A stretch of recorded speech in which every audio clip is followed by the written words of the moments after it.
Hello everybody, today I'm going to review the ZY Mitakon Speedmaster 25mm F0.95.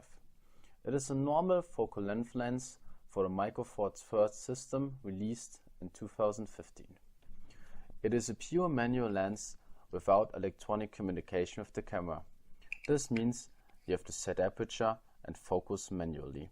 The lens is delivered in a high quality case, but that's it. There isn't even a lens hood supplied. You can buy a lens hood for the 33mm filter thread. It fits perfectly, but sadly it does not have a huge influence on the flares, and it slightly increases vignetting at f0.95. Prior to the release, there have been some discussions if this is really an f0.95 lens. This is why I did some tests to check the t-stop of the lens. While the f-stop is a physical value, the t-stop measures the real light transmission.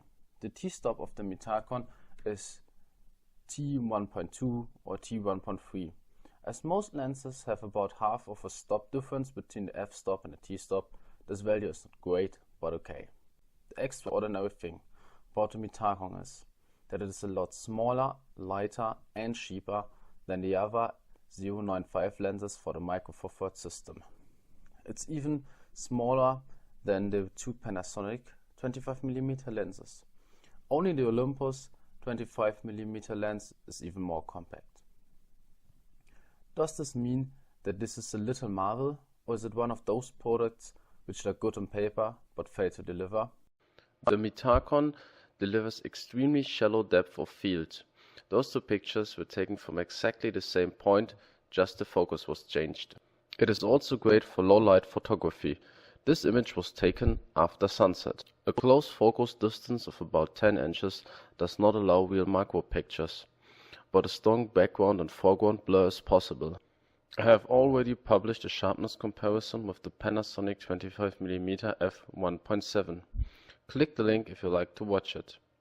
This is why I will only add a sharpness test with focus close to infinity here. In the image center, the sharpness is already good at f0.95. At f2 it is even better, and at f8 it is excellent. The image borders is soft at f0.95, but at f2 they are already decent, and at f8 they are very sharp. These are images with focus on the image border. The Mitakon suffers from a strong field curvature, which is why I am also showing you what the borders look like with focus at the image center. As you can see, while the field curvature is a big problem at close focus distance, at infinity it is possible to get an image that is sharp from corner to corner. The extreme corners are very soft at f0.95, but they improve step down and are sharp at f8.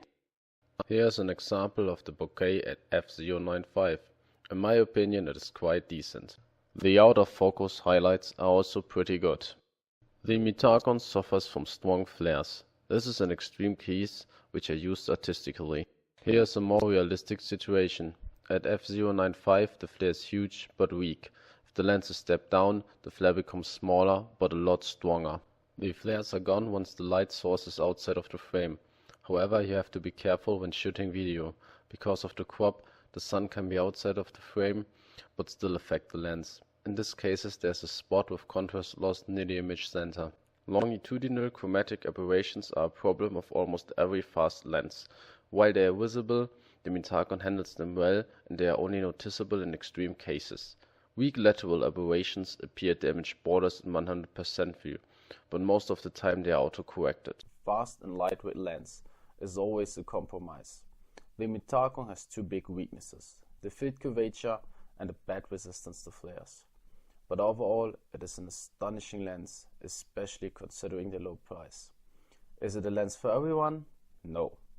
Before buying it, make sure you can live with those two weaknesses and that you are willing to use a manual lens. But if you answer those two questions with yes, the Mitakon is a great lens and it's definitely a good addition to the Micro Four Thirds system. If this review was helpful, please give it a thumbs up. If you want to be noticed when my next review is online, just click the link above to subscribe to my channel. See you next time.